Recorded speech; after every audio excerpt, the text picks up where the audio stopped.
నామం తెలియజేస్తూ అనే సహోదరుడు యేసు మరి ప్రభువునందు నిద్రించి కొనిపోబడిన ఈ సమయంలో ఆయన భౌతిక దేహాన్ని, ఆయన శరీరాన్ని మనము మంచికి మన్నుగా దేవుని వాక్యానుసారంగా బైబిల్లో చెప్పినటువంటి విధంగా అప్పగించడానికి ఇక్కడికి కూడి వచ్చి ఉన్నాం. ఇంతమంది మరి ఇక్కడికి నిజముగా ఆయన ఫ్యూనరల్కి, ఆయన భూస్థాపన కార్యక్రమానికి వచ్చారంటే మరి ఎంతమంది ఆయన్ని ప్రేమిస్తున్నారో అర్థమవుతుంది. మరి ఆయన అందరి చేత ప్రేమింపబడ్డాడు.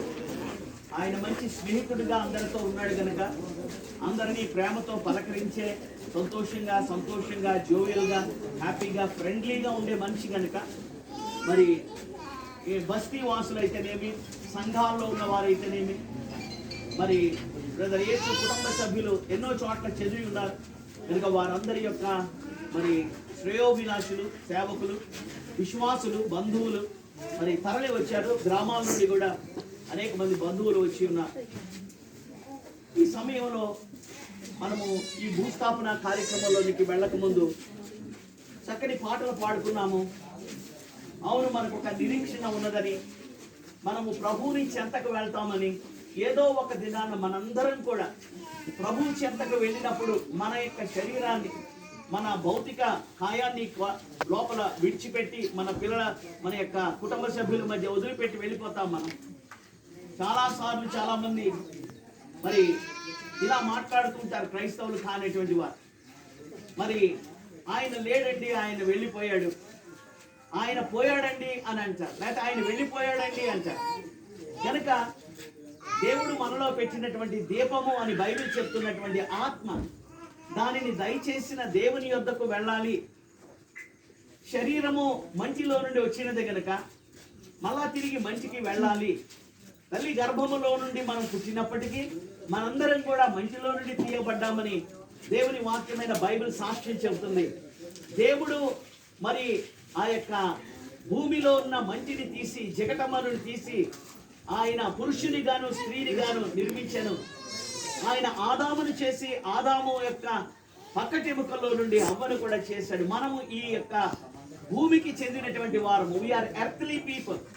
ఈ భూమిని పాలించడానికి, భూమిలో ఆనందించడానికి, భూమిలో ఉన్నటువంటి వాటన్నిటినీ చక్కగా తిని మన కుటుంబాలతో వర్ధిల్లి ఆశీర్వదింపబడడానికి దేవుడు సమస్తాన్ని సృష్టించాడు. ఈ సృష్టి అంతటిని అనుభవించడానికి దేవుడు మానవునికి అధికారం ఇచ్చాడు. ఈ యొక్క సృష్టి అంతటిని ఆయన సృష్టించి ఆ సృష్టి యొక్క లేక ఆ భూమి యొక్క లేకపోతే ఈ విశ్వం యొక్క తాళపు చెవులు మనుషులమైనటువంటి మనకిచ్చాడు, మానవునికి ఇచ్చాడు. ఇది ఎంత గొప్ప ధన్యత, ఇది ఎంత గొప్ప ప్రేమ, ఇది ఎంత గొప్ప పరలోకపు తండ్రి యొక్క వరము.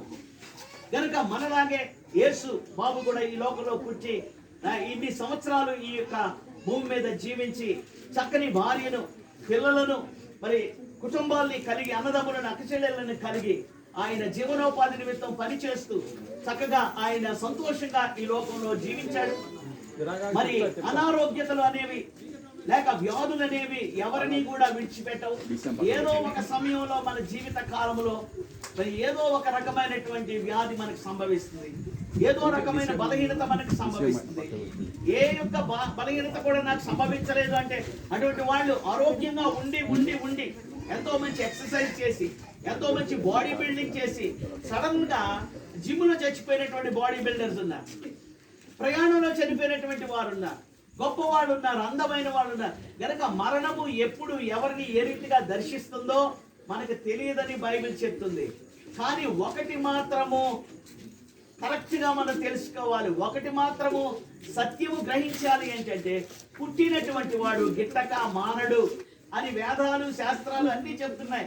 మనం ఈ లోకంలో పుట్టాము, తప్పకుండా ఒక దినాన ఈ భూమిని, ఈ లోకమును విడిచిపెట్టి మనము దేవుని చెంతకు వెళ్ళాలి.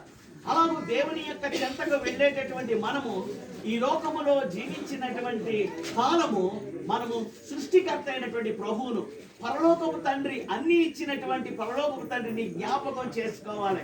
నీ బాల్య దినముల యందే నీ సృష్టికర్తను స్మరణకు తెచ్చుకోవాలి అని బైబిల్ గ్రంథము ఎంతగానో హెచ్చరిక చేస్తుంది.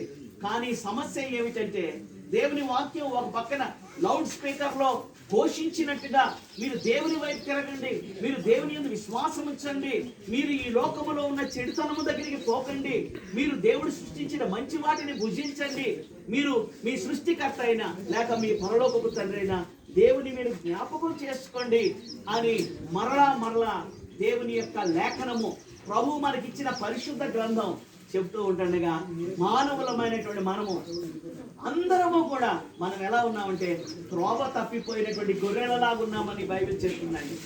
కొంతమంది ఎలాగైపోయారంటే దేవుడు సృష్టించినటువంటి వాటిని తీసుకున్నారు, దేవుని మర్చిపోయారు. వాళ్ళు ఏమన్నారంటే ఇగో ఇవే మా దేవుళ్ళు అన్నారు. కనుక వాళ్ళు ఆకాశాన్ని చూసి మా దేవుడు అన్నారు, సూర్యుడిని చూసి మా దేవుడు అంటున్నారు, చంద్రుడిని చూసి మా దేవుడు అంటున్నారు, రాళ్ళను చూసి మా దేవుడు అంటున్నారు, నదులను చూసి మా దేవుడు అంటున్నారు. కనుక సృష్టికర్తను పూజించకుండా సృష్టమును పూజించేటటువంటి వారు కొంతమంది దేవుడు లేడు, ఎవరు లేరు, ఇది నా జీవితం, ఇది నా ఇష్టం, నా జీవితం, నా ఇష్టం అనేటటువంటి వారు ఈ దినాల్లో ఎక్కువైపోయారు. అనేక మంది యవనస్తులు తల్లిదండ్రులను లెక్క చేయడం లేదు, దేవుని యొక్క మార్గాన్ని లెక్క చేయడం లేదు, బైబిల్ గ్రంథాన్ని లెక్క చేయడం లేదు, దేవుని వాక్యములో ఇచ్చినటువంటి ఉపదేశాన్ని పూర్తిగా డస్ట్బిన్ లో పారేసి వాటిని పూర్తిగా త్రోసివేసి అవిధేయులుగాను అక్రమకారులుగాను ఇష్టానుసారమైనటువంటి రీతిగా ఈ లోకంలో జీవిస్తూ ఉంటున్నారు. ఇది నాన్న మన యొక్క సహోదరుడు యేసు దాసు యొక్క భౌతిక కాయమైన శరీరము మనకేం చెప్తుందంటే, నా కుమారుడా, నా కుమార్తె, నా యొక్క తల్లి, నా తండ్రి, నా తమ్ముడు, నా చెల్లి, మీరు ఎవరైనప్పటికీ కూడా, ఎంత ధనవంతులైనప్పటికీ కూడా ఒక దినాన నేను ఎలా అయితే వెళ్తున్నానో మీరు కూడా అలాగే ఓ దినాన ఈ యొక్క లోకాన్ని విడిచిపెడతారు. ఆయన శరీరము ఇచ్చేటటువంటి మెసేజ్ ఏంటంటే, one day you will die like me, one day you will depart from this world like me. కనుక ఆ యొక్క దినము రాకముందే దేవుణ్ణి తెలుసుకోండి, సత్యాన్ని తెలుసుకోండి, సత్య మార్గాన్ని తెలుసుకోండి, మీరు దేవునికి దగ్గర కండి, ఆయనలో లీనమవ్వండి. పరమాత్మలో దేవుడిచ్చినటువంటి నీ యొక్క అంతరాత్మ లీనమైనప్పుడు ఆయనతో నీవు జత కట్టిన వాడుగా ఉంటావు, ఆయనలో లీనమైన వాడుగా ఉంటావు, ఆయన మనస్సును నువ్వు అర్థం చేసుకుంటావు, ఆయన ప్రేమను నేను అర్థం చేసుకుంటాను, ఆయన కృపను మనం అర్థం చేసుకుంటాం. కనుక దేవుని యొక్క వాక్యం చెబుతుంది, ప్రియులారా, నాకు వేరుగా ఉండి మీరేమీ చేయలేరని యోహాను సువార్తలో చెబుతున్నాడు. ఈ యొక్క మధ్యాహ్న సమయమున ఎంతమంది ప్రేమించి ఈ యొక్క మరి దేవుని బిడ్డను వీడుకోలు సాగనంపడానికి వచ్చినటువంటి సమయంలో ఓ ప్రశ్న ఏమిటంటే, ప్రియమైన సహోదరి, ప్రియమైన సహోదరుడా, నువ్వు ఎవరైనప్పటికీ కూడా ఒకవేళ నీవు ఈ ఇష్టానుసారమైన పద్ధతుల్లో వెళుతూ ఉన్నావా, లేక దేవుని ఎడల భయభక్తులు కలిగి ఆయన అనుగ్రహించినటువంటి ఆ నిత్య జీవము, ఆ పరలోక రాజ్యము, ఆ యొక్క పరమును స్వాధీనం చేసుకునేటటువంటి ఆ అర్హత, ఆధిక్యత, ఆ నమ్మకము, ఆ విశ్వాసము, ఆ రక్షణ, మారు మనసు నువ్వు కలిగి ఉండకపోతే, దేవుడు బంగారం ఇమ్మండం లేదు, వెండిని ఇమ్మండం లేదు, ఆయన నీ తల నీలాలు ఇవ్వమంటం లేదు, లేకపోతే మరొకటి చేయమంటం లేదు, మరెక్కడికో యాత్రలకు వెళ్ళమంటం లేదు. నువ్వు ఎక్కడున్నావో అక్కడే, దేవుని బిడ్డ నువ్వు ఎవరైనప్పటికీ ఏ స్థలంలో ఉన్నావో అక్కడే నీ హృదయమును యేసు ప్రభు వారికి ఇచ్చి, యేసు ప్రభు ఇదిగో నేను నీ ఎద్దకు వస్తున్నాను, నా ఆత్మను బ్రతికించండి. నా ఆత్మ ఎలా ఉన్నదంటే నేను చచ్చిన స్థితిలో ఉన్నాను. బైబిల్ చెప్తుంది, ఎఫెసీయులకు రాసిన పత్రిక 2వ అధ్యాయంలో మనందరము కూడా అన్ని మతాల వాళ్ళు, అన్ని కులాల వాళ్ళు, అన్ని జాతుల వాళ్ళు, అన్ని వయసుల వాళ్ళు కూడా మనందరము కూడా పాపముల చేతను, అపరాధముల చేతను మనము చనిపోయి ఉన్నాం. మనం తల్లి గర్భములో నుండి చక్కగా బతికి బయటకు వచ్చాం. ఆడపిల్లలు పుట్టారు, మగపిల్లలు పుట్టారు, అందరూ సంతోషిస్తున్నాం. వారు ఎదుగుతూ ఉన్నారు, 20 ఏళ్ళయ్యే, 25 ఏళ్ళయ్యే, హ్యాపీగా ఎంజాయ్ చేస్తూ ఉంటున్నారు. But one thing you must remember, ఒకటి గుర్తు పెట్టుకోవాలి ఏంటంటే, నీవు జీవించుతున్నావు, చాలా మంచిది. నీ నరములు, నీ ఎముకలు, నీ యొక్క శరీరము, నీ గుండె కొట్టుకుంటుంది, కానీ నీ ఆత్మ చనిపోయిన స్థితిలో ఉన్నది, అది తెలుసుకోవాలి. నీ ఆత్మ చనిపోయినటువంటి స్థితిలో ఉన్నది తెలుసుకోవాలి. ఎందుకు అంటే పాపము వలన వచ్చి జీతము మరణము. పాపము వలన మనకి మరణం సంభవిస్తుంది. తల్లి గర్భములో ఉండగానే నువ్వు పాపములో పుట్టావు, పాపములోనే నువ్వు జన్మ, తల్లి గర్భములో నీ తల్లి నిన్ను మరి కన్నది. బైబిల్ చెప్తుంది 51వ కీర్తన, నా తల్లి ఆ యొక్క గర్భములో ఉండగానే నేను పాపిగా పుట్టాను అని చెప్పి అంటున్నాడు. దేవుని బిడ్డలారా, పాపములో పుట్టాము, పాపములో పెరుగుతున్నాము, పాపమును తింటున్నాము, పాపమును త్రాగుతున్నాము, కానీ పాపములో మనం మరణించకూడదు. దేవుని ఇష్టము, దేవుని చిత్తము, దేవుని సంకల్పము ఏమిటంటే మనందరం పాపంలో చనిపోకూడదు, కానీ యేసుక్రీస్తు ప్రభు అనే రక్షకుడు, యేసుక్రీస్తు ప్రభు అనే సేవియర్ని మనం విశ్వసించాలి. ఆయనను మన హృదయంలో చేర్చుకోవాలి. ఆయన మీద మనం ఆధారపడాలి. మీరు అనొచ్చు, ఏమండి యేసు ప్రభువునే ఎందుకు నమ్మాలి? ఇంకెవరినైనా నమ్మొచ్చు కదా. యేసు ప్రభువునే ఎందుకు విశ్వసించాలి? ఆయన దగ్గరికే ఎందుకు రావాలి? ఆయననే ఎందుకు వెంబడించాలి? ఆయననే ఎందుకు నాయకుడిగా చేసుకోవాలి? ఆయననే ఎందుకు ప్రభువుగా చేసుకోవాలి అంటే, దేవుని బిడ్డలారా, మనము ఈ లోకములో ఉన్నటువంటి సత్పురుషులు అనబడేటటువంటి వారు, లేకపోతే గొప్ప పురుషులు అనబడేటటువంటి వారు, లేకపోతే పూజింపదగినటువంటి మరి ఆ యొక్క బోధకులు అనబడేటటువంటి వారు, బాబాలు అనబడేటటువంటి వారు, ఋషులు అనబడేటటువంటి వారు, మహర్షులు అనేటటువంటి వారు, లేదా గొప్ప గొప్ప నాయకులు, రాజులు, వాళ్ళని పూజిస్తే, ఎందుకంటే వాళ్ళు కూడా పాపంలోనే పుట్టారు, వాళ్ళు కూడా పాపంలోనే చనిపోతున్నారు. అందుకే ఈ లోకంలో గొప్ప గొప్ప చక్రవర్తులు, అలెగ్జాండర్ లాంటి చక్రవర్తుల సమాధులు కూడా మూతపడిపోయి ఉన్నాయి. గొప్ప గొప్ప అమెరికా ప్రెసిడెంట్ యొక్క సమాధులు కూడా మూతపడి ఉన్నాయి. మహాత్మా గాంధీ గారు మన దేశానికి స్వాతంత్రం తీసుకొచ్చినటువంటి ఒక గొప్ప మరి ఫ్రీడమ్ ఫైటర్, ఆ ఫాదర్ ఆఫ్ అవర్ నేషన్ అంటాం. మన జాతి పిత అని మనం చెప్పుకున్నాం. మన దేశానికి ఆయన తండ్రి లాంటి వాడని ఆ సమాధి కూడా మూయబడి ఉన్నది. యేసు ప్రభువులో ఉన్నటువంటి గొప్పతనము, ప్రత్యేకత ఏమిటంటే, ఆయన మనకెందుకు కావాలి అంటే, ఆయన మనల్ని చూశాడు, తన సృష్టి అయిన మనల్ని చూశాడు, తాను తయారు చేసినటువంటి మానవుల్ని చూశాడు.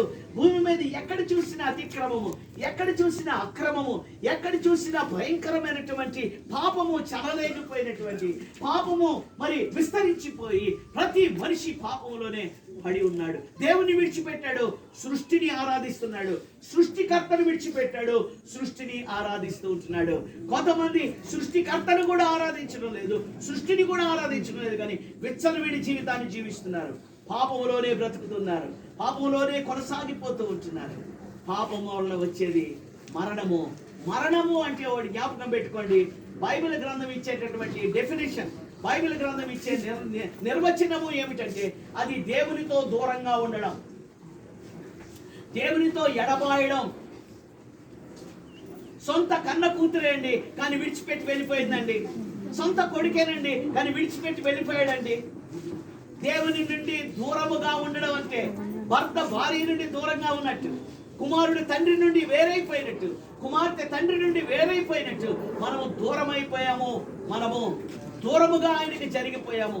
ఆయన చేయి చాపుతున్నాడు సహాయం చేయడానికి.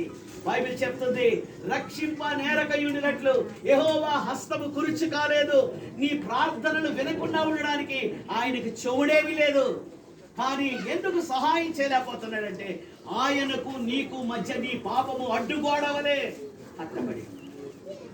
ఆయన పాపిని ప్రేమిస్తున్నాడు, పాపం చేసేవాడిని ప్రేమిస్తున్నాడు, వ్యభిచారులను ప్రేమిస్తున్నాడు, దొంగలను ప్రేమిస్తున్నాడు, త్రాగుబోతులను ప్రేమిస్తున్నాడు, తిరుగుబోతులను ప్రేమిస్తున్నాడు, జూదగాళ్ళను ప్రేమిస్తూ ఉంటున్నాడు. ఆ మనిషిని ప్రేమిస్తున్నాడు కానీ ఆ వ్యభిచారాన్ని ప్రేమించడం లేదు. ఆ మనిషిని ప్రేమిస్తున్నాడు కానీ ఆ త్రాగుడిని ప్రేమించడం లేదు. ఆ మనిషిని ప్రేమిస్తున్నాడు కానీ ఆ జూదాన్ని ప్రేమించడం లేదు.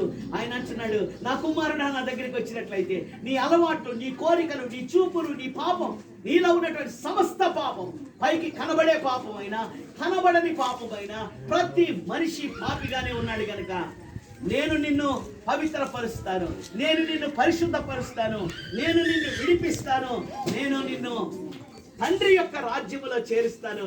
ఎందుకంటే ఆయన పరిశుద్ధుడు, ఆయన నీతిమంతుడు, ఆయన యోగ్యుడు, ఆయన పూజార్హుడు. ఆయన వేయి సూర్యుల కంటే ప్రకాశమానమైన వెలుగులో జీవించే ఆయన దగ్గర నీ ఉండాలి అంటే నువ్వు పవిత్రపరచబడాలి. మనం అంటున్నాం, ఎలా పవిత్రపరచబడతాం ప్రభువా, ఎలా పరిశుద్ధపరచబడతాం? మమ్మల్ని ఏం చేయమంటావు? తీర్థయాత్రలకు వెళ్ళమంటావా? లేకపోతే మమ్మల్ని మరి మతాచారాలు చేయమంటావా? చర్చికి రెగ్యులర్గా వెళ్ళమంటావా? కానుకలు ఇమ్మంటావా?